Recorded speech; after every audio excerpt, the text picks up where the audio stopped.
சங்கீதம் 79 அதிகாரம். ஆசாப்பின் சங்கீதம். தேவனே, புறஜாதியார் உமது சுதந்திரத்தில் வந்து உமது பரிசுத்த ஆலயத்தை தீட்டுப்படுத்தி எருசலேமை மண்மேடுகளாக்கினார்கள்.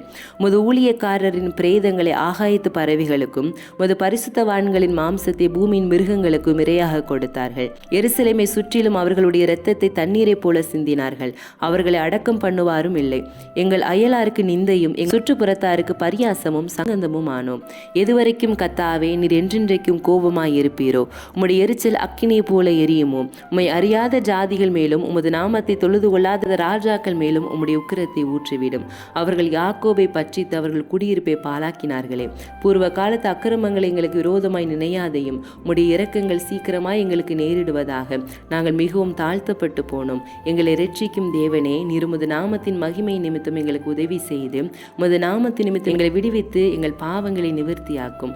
அவருடைய தேவன் எங்கே என்று புறஜாதியார் சொல்வானேன்? உமது ஊழியக்காரருடைய சிந்துண்ட இரத்தத்தின் பழிவாங்குதல் ஜாதிகளுக்குள் எங்கள் கண்களுக்கு முன்பாக விளங்கும்படி செய்யும். கட்டுண்டவனுடைய பெருமுற்றுமுக்கு முன்பாக வரட்டும். கொலைக்கு நியமிக்கப்பட்டவர்களை உமது புயபலத்தினால் உயிரோடை காத்தருளும். ஆண்டவரே, எங்கள் அயலார் உம்மை நிந்தித்த நிந்தையும் ஏலத்தனையாக அவர்கள் மடியிலே திரும்ப பண்ணும். அப்பொழுது உம்முடைய ஜனங்களும் உம்முடைய மேய்ச்சலின் ஆடுகளும் ஆகிய நாங்கள் உம்மை என்றென்றைக்கும் புகழுவோம். தலைமுறை தலைமுறையாக உமது துதியை சொல்லி வருவோம்.